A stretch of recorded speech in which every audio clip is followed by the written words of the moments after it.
Hello बच्चों, नमस्ते। आप लोग कैसे होंगे? अच्छे होंगे, मस्त होंगे, जबरदस्त होंगे। आप लोग का हमारे इस चैनल पर स्वागत है।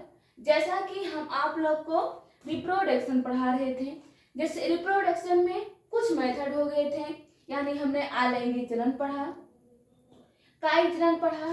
कायिक जनन कितने प्रकार के होते हैं? दो, ये हमने पढ़ा। कायिक जनन मुख्य रूप से दो प्रकार के होते हैं, प्राकृतिक कायिक जनन, प्राकृतिक कायिक जनन। हम कृत्रिम कायिक जनन पढ़ रहे थे। कृत्रिम कायिक जनन की तीन विधियां हो गई थी, कुछ विधियां हो गई, जिसमें शाखा बंधन, दाब लगाना, कलम लगाना, गुठी बंधन आज विधियां हो गई थी। आज कृत्रिम कायिक जनन का दूसरा भाग हम पढ़ेंगे।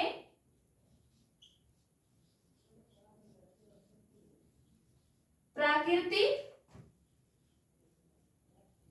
कायिक जनन।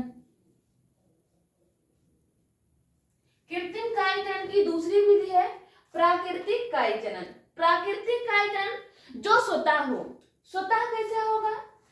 यानी प्राकृतिक कायिक जनन वह विधि है जिसमें स्वतः पौधों के अंगों से, जिसमें स्वतः पौधों के अंगों से नए पादप का निर्माण हो। उसी क्रिया को ही क्या कहा जाता है? प्राकृतिक कायिक जनन कहा जाता है। इसमें मानव का कोई हाथ नहीं होता है। जैसे किसी भी टहनी को या पत्तियों को या जड़ों को हम काट के फेंक देते हैं, अगर वहां जब हम फेंक देते हैं तो क्या होता है? कुछ समय बाद उस पौधे को देखते हैं तो हमें नए पादप उसी में से निकले। तो ऐसा तो है नहीं कि उस पादप को हमने भूमि में रोपाई किया, जल दिया, ऐसा कुछ नहीं है। उसमें प्राकृतिक का गुण होता है, यानी स्वयं नए पादप का वो निर्माण कर सकते हैं। प्राकृतिक कायिक जनन वह विधि है जिसमें पौधों के अंगों से, जिसमें पौधों के अंगों से स्वतः अपने समान नए पादप का निर्माण करे, उसे हम प्राकृतिक कायिक जनन कहते हैं। ये कब निर्माण करेंगे? अनुकूल परिस्थितियां आने पर। इसमें मानव का कोई हाथ नहीं होता है।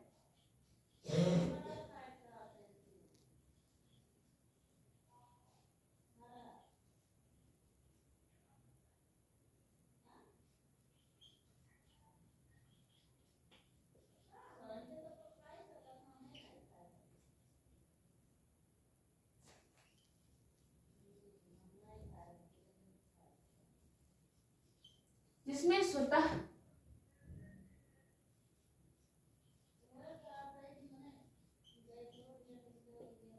पादप अंगों द्वारा, पादप अंगों द्वारा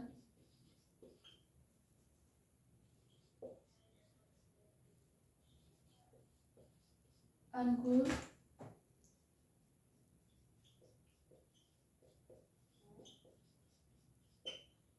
परिस्थितियां आने पर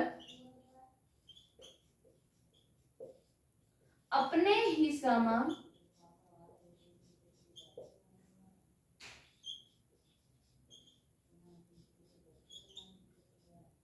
पादप का निर्माण होता है। क्या है प्राकृतिक कायिक जनन? वह विधि है जिसमें स्वतः पादप के अंगों से, जिसमें स्वतः पादप के अंगों से अब अनुकूल परिस्थितियां आने पर अपने ही समान नए पादप का निर्माण किया जाता है, उसे ही प्राकृतिक कायिक जनन कहते हैं। इसमें मानव का कोई हाथ नहीं होता है। ये तीन प्रकार से होते हैं। ये तीन प्रकार से होते हैं।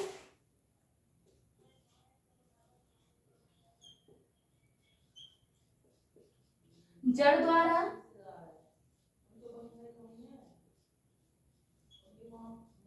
तना द्वारा,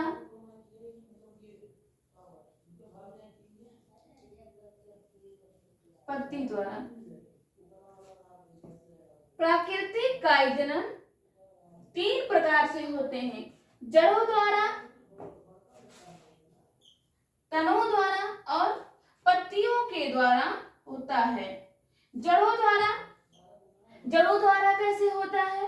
जब जड़ों में क्या निकलती है? अपस्थानिक व मुसला कलिकाएं निकलती हैं। यानी जड़ें मुख्य रूप से 2 प्रकार की होती हैं, अपस्थानिक जड़ें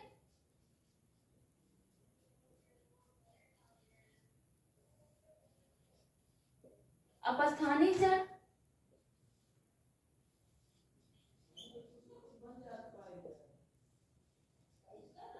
मुसला जड़।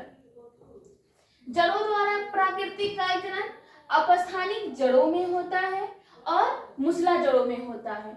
यानी जब अपस्थानिक जड़ों में अपस्थानिक कलिकाओं का निर्माण होता है और वे अनुकूल परिस्थितियां आने पर अपने ही समान नए पादप का निर्माण करती हैं, तो वह अपस्थानिक जड़ों द्वारा कहलाती है। मुसला जड़ द्वारा, जब मुसला जड़ों में अपस्थानिक कलिकाएं निकलती हैं, मुसला जड़ों में अपस्थानिक कलिकाएं निकलती हैं और अनुकूल परिस्थितियां आने पर ये क्या करती हैं?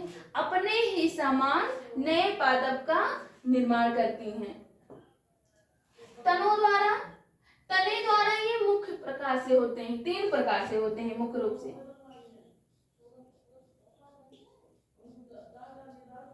भूमिगत तना,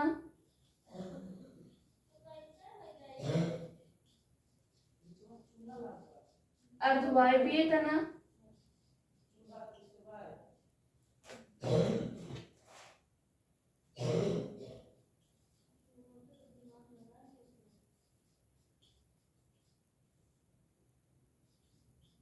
वायवीय तना।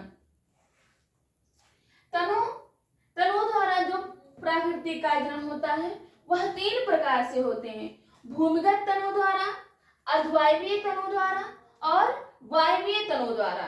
भूमिगत तनों द्वारा, भूमिगत तना वह तना होता है, भूमिगत तना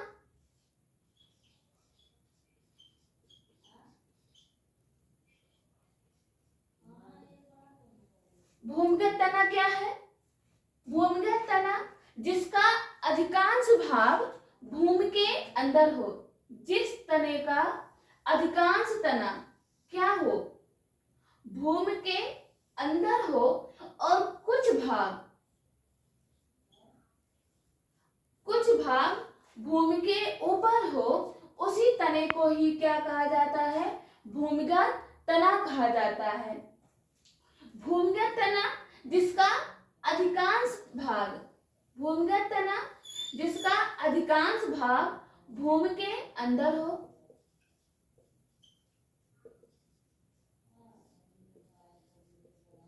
जिसका अधिकांश भाग भूमि के अंदर हो और कुछ भाग भूमि के ऊपर हो, इसी तने को ही क्या कहा जाता है?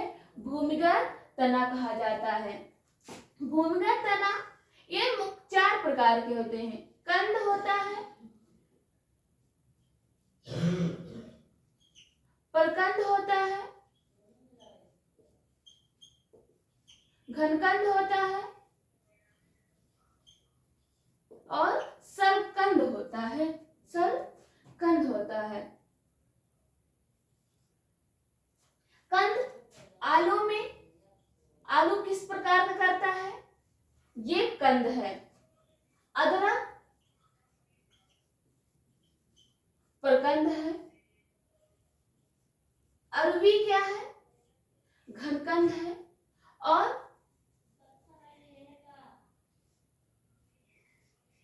प्याज क्या है? सरकंद है। अगर कोई पूछा कि आलू का कौन सा भाग खाते हैं, तो तना भाग खाया जाता है, क्योंकि आलू किस प्रकार का तना है? भूमिगत तना है। आलू क्या है? भूमिगत तना है। अदरक क्या है? भूमिगत तना। हल्दी क्या है? भूमिगत तना। अरबी, जितनी अरबी की प्रजातियां होती हैं, जैसे वो सभी क्या है? वो घनकंद है, यानी भूमिगत तना है।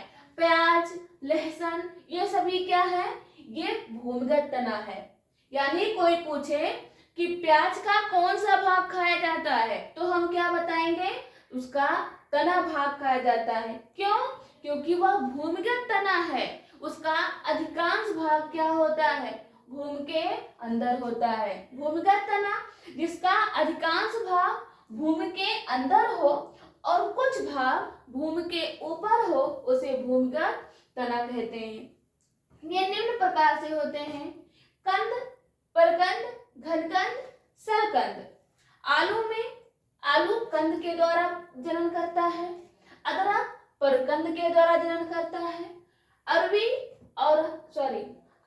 और इसकी अलग अलग प्रजातियां घनकंद के द्वारा करती हैं और प्याज व लहसुन क्या करती हैं, सरकंद के द्वारा नए पादप का निर्माण करती हैं। दूसरा है अर्धवायवीय तना।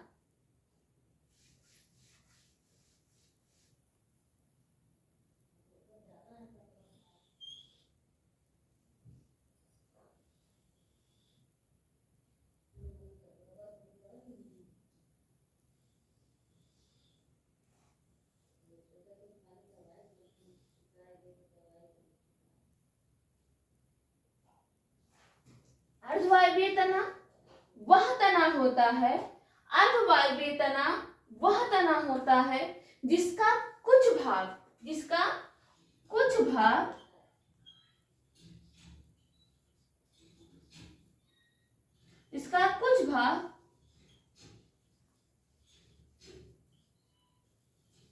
भूमि के अंदर तथा अधिकांश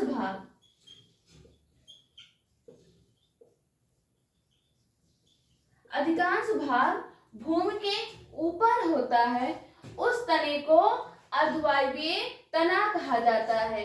जिसका कुछ भाग भूमि के अंदर हो, जिस तने का कुछ भाग भूमि के अंदर हो तथा अधिकांश भाग भूमि के ऊपर हो, उस तने को अर्धवायवीय तना कहा जाता है। ये भी निम्न प्रकार से करते हैं: भूअस्तारी,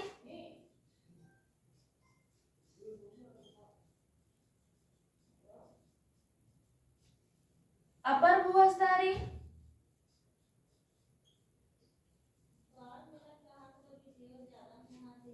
अंतः भूअस्तारी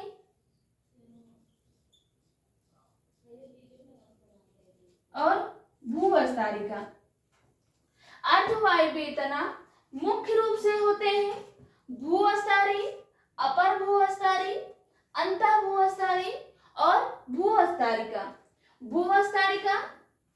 भूअस्तारिका में क्या होते हैं, जिसका जो तना जिस तने का अधिकांश भाग भूमि के अंदर होता है और कुछ भाग भूमि के ऊपर होता है, उसे क्या कहा जाता है, भूअस्तारी कहा जाता है। जिसका कुछ भाग भूमि के ऊपर हो और अधिकांश भाग भूमि के अंदर हो, उसे भूअस्तारी कहा जाता है। जैसे स्ट्रॉबेरी का जो तना होता है वो भूअस्तारी होता है, तो अर्धवायवीय तना, लेकिन भूअस्तारी रूप से पाए जाते हैं। अपर भूअस्तारी जो भूमि को स्पर्श करते हैं, जैसे दूब घास देखे होंगे आप लोग। तो दूब घास क्या है, ये भूमि को केवल स्पर्श करता है। क्या करता है, जो तना भूमि को केवल स्पर्श करे, छुए, उसे ही क्या कहा जाता है, अपर भूअस्तारी कहा जाता है। अंतः भूअस्तारी जिस तने का अधिकांश भाग भूमि के अंदर हो, जो तना अधिकांश भाग भूमि के अंदर हो और जिस तने का कुछ भाग भूमि के अंदर हो और अधिकांश भाग भूमि के बाहर हो, उसे अंतः भूअस्तारी कहा जाता है। जैसे पुदीना क्या है, ये अंतः भूअस्तारी है। जो तना क्या करते हैं, ये भूमिगत तने होते हैं, अर्धवायवीय तने होते हैं, जिसका कुछ भाग भूमि के अंदर हो और कुछ भाग क्या होते हैं, भूमि के ऊपर होते हैं। भूअस्तारिका में जलकुंभी, सिंघाड़ा, ये सभी क्या है? ये सभी भूअस्तारिका है, जिनकी तने क्या करती हैं? ये जलों में तैरती रहती हैं। क्या करती हैं? जलों में तैरती रहती हैं, क्योंकि जलों में वायुकोष, उनके तनों में वायुकोष भर जाते हैं जो जलों में तैरते रहते हैं। भूअस्तारी में कौन सा पौधा होता है? स्ट्रॉबेरी।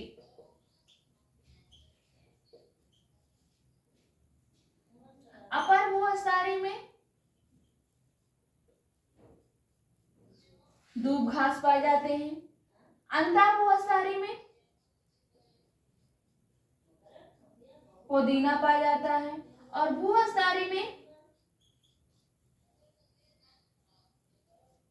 जलकुंभी,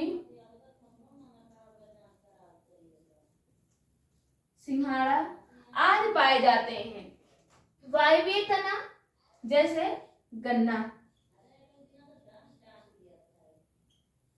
जब तनों में वायवीय पर्रोह निकलते हैं, वायवीय पर्रोह जैसे ये कोई तना है, इसी तने में जब वायवीय कलिकाएं निकलती हैं, क्या है? कलिकाएं हैं।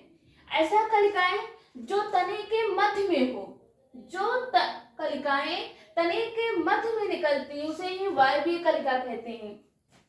तनों पे वायवीय पर्रोह निकलते हैं और इन्हीं पर्रोह द्वारा नए पादप का निर्माण किया जाता है। प्राकृतिक कायजनन, यह जिसमें पादप के अंगों से स्वतः अपने समान अनुकूल परिस्थितियां आने पर नए पादप का निर्माण किया जाता है, उसे प्राकृतिक कायजनन कहते हैं। इसमें मानव का कोई हाथ नहीं होता है। ये 3 प्रकार से होते हैं: जड़ों द्वारा, तनों द्वारा और पत्तियों द्वारा। जड़ों द्वारा, तनों द्वारा और पत्तियों द्वारा। जड़ों द्वारा ये 2 प्रकार से होती हैं: अपस्थानिक जड़ों द्वारा और मुसला जड़ों द्वारा।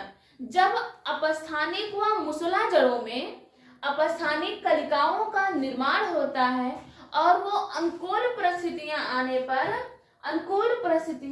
पर अपने ही समान नए पादप का निर्माण करती हैं, तो उसे हम जड़ों द्वारा कायजनन कहते हैं। तनों द्वारा, तने मुख्य रूप से 3 प्रकार की होती हैं: भूमिगत तना, अर्धवायवीय तना और वायवीय तना। भूमिगत तना वह तना जिसका अधिकांश भाग भूमि के अंदर हो, वह तना जिसका अधिकांश भाग भूमि के अंदर हो और कुछ भाग भूमि के ऊपर हो, उसे ही भूमिगत तना कहते हैं। यह 4 प्रकार से होते हैं: कंद, प्रकंद, घनकंद व सरकंद। कंद में आलू से होता है। आलू कंद के द्वारा नए पादप का निर्माण करता है। अदरक और हल्दी ये प्रकंदों के द्वारा। अरबी की अन्य प्रजातियां ये घनकंद के द्वारा। प्याज और लहसुन क्या करती हैं? ये सरकंद के द्वारा नए पादप का निर्माण करती हैं। अर्धवायवीय तना वह तना जिसका कुछ भाग भूमि के अंदर हो और अधिकांश भाग भूमि के ऊपर हो, उसे अर्धवायवीय तना कहते हैं। ये भी 4 प्रकार से होते हैं: भूअस्तारी, अपर भूअस्तारी, अंतः भूअस्तारी और भूअस्तारिका। भूअस्तारी स्ट्रॉबेरी में ये भूअस्तारी तना पाई जाती है। दूब घास में अपर भूअस्तारी, पुदीना में अंतः भूअस्तारी, जलकुंभी व सिंघाड़ा में भूअस्तारिका पाई जाती है। भूअस्तारी जिसका अधिकांश तना भूमि के अंदर हो और कुछ भाग भूमि के ऊपर हो, उसे भूअस्तारी कहते हैं, जैसे स्ट्रॉबेरी। अपर भूअस्तारी जो भूमि को केवल स्पर्श करे, जो भूमि को केवल छुए, उसे अपर भूअस्तारी कहते हैं, जैसे दूब घास। पुदीना जिस तने का अधिकांश भाग भूमि के ऊपर हो और कुछ भाग भूमि के अंदर हो, उसे हम अंतः भूअस्तारी कहते हैं। भूअस्तारिका जो तना जल में तैरते रहते हैं, उनकी जड़ें केवल भूमि को स्पर्श करती हैं, उन्हें हम भूअस्तारी कहते हैं। वायवीय तना जब तनों में वायवीय पर्रोह निकलते हैं और इन्हीं पर्रोह द्वारा नए पादप का निर्माण होता है। नेक्स्ट है पत्तियों द्वारा कायिक जनन।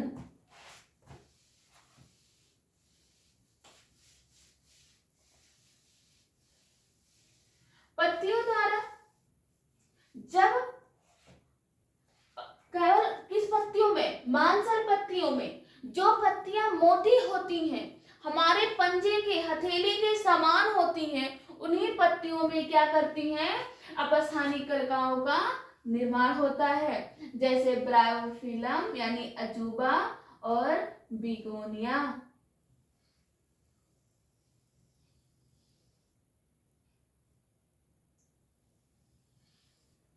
पत्तियों द्वारा जब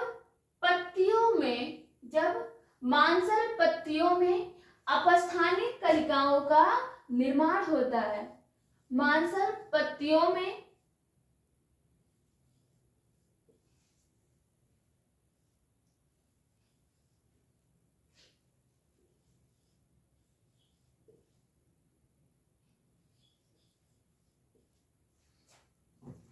ये सभी क्या है, अपस्थानिक कलिका है।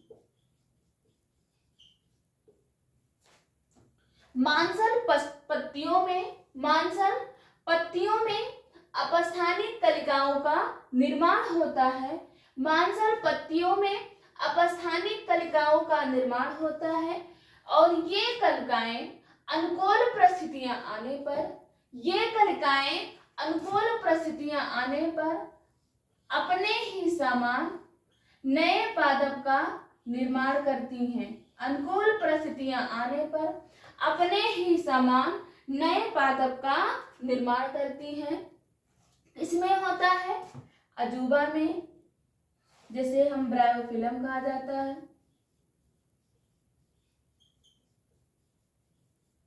दूसरा है बिगोनिया,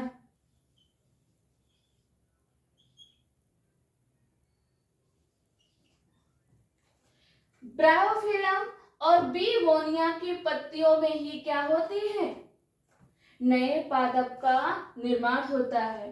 पत्तियों के मांसल भाग में, जब मांसल पत्तियों के में अपस्थानिक कलिकाओं का निर्माण होता है, अपस्थानिक कलिकाएं अनुकूल परिस्थितियां आने पर ये अपने मातृ पादप से अलग होकर एक नए पादप का निर्माण करती हैं। तो इस प्रकार के जनन को पत्तियों द्वारा कायिक जनन कहते हैं।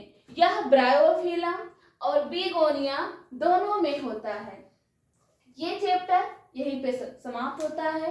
अब हम नेक्स्ट चैप्टर आप लोग को पढ़ाएंगे लैंगिक जनन, किसमें, पुष्पी पादपों में लैंगिक जनन। आज के लिए इतना, हम अपने बातों को विराम देते हैं। अगर आप लोग को क्लास अच्छा लगा हो तो लाइक शेयर कमेंट जरूर करिएगा। धन्यवाद।